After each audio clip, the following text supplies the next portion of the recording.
अस्सलाम वालेकुम, मैं हूं सनम जावेद खान और आप देख रहे हैं आफ्टर शॉक्स। आज की बड़ी खबर पटवारियों के लिए। भाई वो आजकल बहुत खुश हैं। उनकी नानी 420 मेरा मतलब है मरियम नवाज शरीफ फाइनली वापस आ गई हैं। उसकी वापसी पर पटवारी खुश तो ऐसे हो रहे हैं जैसे सर्जरियां करवा कर नहीं कश्मीर फतह करके आई है। भाई पटवारियों, छोटी बड़ी सर्जरियों के अलावा ऐसा क्या करके आई है जो इतना खुश हो रहे हो? भाई पटवारियों, मेरी तो यही दुआ है कहीं फिर से तुम लोगों को 3-4 महीने में मामूना बना दे। भाई तुम लोग तो जहन ही बहुत गंदे हैं। मेरा मतलब है 3-4 महीने में इलेक्शन होने वाले हैं, कहीं फिर से तुम लोगों को महंगाई कम करने का चूरन बेचकर मामू ना बना दे। वैसे पटवारियों के मालकिन के आने की खबर इतनी नहुसा ज्यादा थी कि रुपया एक ही दिन में डॉलर के मुकाबले में 25 रुपए सस्ता हो गया। वैसे सस्ते से याद आया, रुपया जितना भी सस्ता हो जाए शरीफ खानदान और पटवारियों की सोच से सस्ता नहीं हो सकता। पटवारी खुश तो ऐसे हो रहे हैं, इतना तो अपनी सगी औलाद के आने पे खुश नहीं होते। सड़कों पर बड़े बड़े बैनर्स लगाकर खुशामदीद ऐसे बोल रहे हैं जैसे मोहतरमा छोटी बड़ी सर्जरीज करवा के नहीं, कोई जंग फतह कर कर गाजी बनकर आई हो। पटवारी खुश तो ऐसे हो रहे हैं जैसे उनकी मालकिन वापस आते हुए आटा, प्याज और टमाटर के ट्रक लेकर आई हैं। वैसे पटवारियों का खुश होना बनता भी है। भाई अब उनको बिरयानी खाने को मिलेगी और बिरयानी के लिए तो वो अपनी मालकिन की गाड़ी के पीछे 300 किलोमीटर तक भी भाग सकते हैं।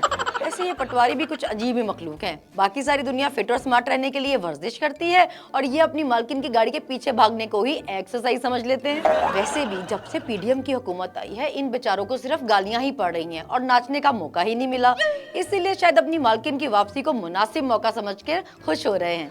वैसे मैंने सुना है बेटी अपने भगोड़े बाप को वापसी के लिए आमादा करने गई थी, मगर उस डरपोक ने आगे से शर्त रख दी है कि पहले मेरे सारे मुखालफिन को जेलों में डालो फिर मैं वापस आऊंगा। लेकिन उनकी ये ख्वाहिश पूरी होना बहुत मुश्किल है क्योंकि उनके मुखालफिन की तादाद ही इतनी है जितनी तो जेलों में जगह भी नहीं है। वैसे खान साहब के होते हुए नवाज शरीफ की वापसी मुश्किल ही नहीं नामुमकिन है। भाई इसी पर किसी ने क्या खूब कहा है, ना वापस आने वाली चीजों में लैंडलाइन फोन तीसरे, रेडियो दूसरे, जबकि नवाज शरीफ साहब आज भी पहले नंबर पे हैं। मुल्क से आटा, चीनी, प्याज हत्ता के अवाम भी खत्म होती जा रही है, मगर पता नहीं इन साहब को कौन सी बीमारी है जो खत्म होने का नाम ही नहीं ले रही। वैसे आपस की बात है, मुझे अब तक ये समझ नहीं आया कि मरियम नवाज अब्बे को मनाने के बहाने सर्जरी करवाने गई थी या सर्जरी कराने का बहाना करके अब्बे को मनाने गई थी। वैसे इस उम्र में सर्जरियों की क्या ही जरूरत है। वैसे भी लोगों के सामने आपका असली चेहरा तो आ ही गया है और जो किसी सर्जरी से नहीं छुपेगा। सुना है शरीफ खानदान पार्टी की क़यादत किसी नए चेहरे को देना चाहते थे, मगर क्योंकि बाहर से किसी को ये इजाजत मिल नहीं सकती, इसलिए मरियम बीबी ने अपने ही मुंह पे सर्जरी करवाकर उसको नया कर लिया।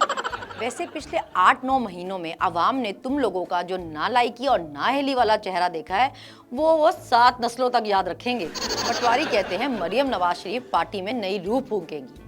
भाई जाहिर है पीडीएम ने पुरानी वाली रूह तो कब से परवास करा दी हुई है। वैसे इनकी पार्टी में कोई सियाना बंदा नहीं है जो इनको ये बता सके कि लीडर का काम ये नहीं होता कि जहाजों से ही ना उतरे, महंगे कपड़े, महंगे जूते और महंगे पर्स की परेशानी से ही ना निकले। लीडर का काम होता है अपनी आवाम में रहना, ना कि सर्जरी और फैशन की परेशानियों में रहना। जब लीडर की मौत आती है तो वो शहर की तरफ भागता है, बिल्कुल ऐसे ही जब शरीफ खानदान की जिल्लत का वक्त आता है तो वो पाकिस्तान की तरफ भागते हैं। वैसे तो अब शरीफ खानदान पाकिस्तान तो क्या दुनिया के जिस मर्जी कोने पे हो, ओवरसीज इनको जीने नहीं देते, जहां देखते हैं वहीं जलील कर देते हैं।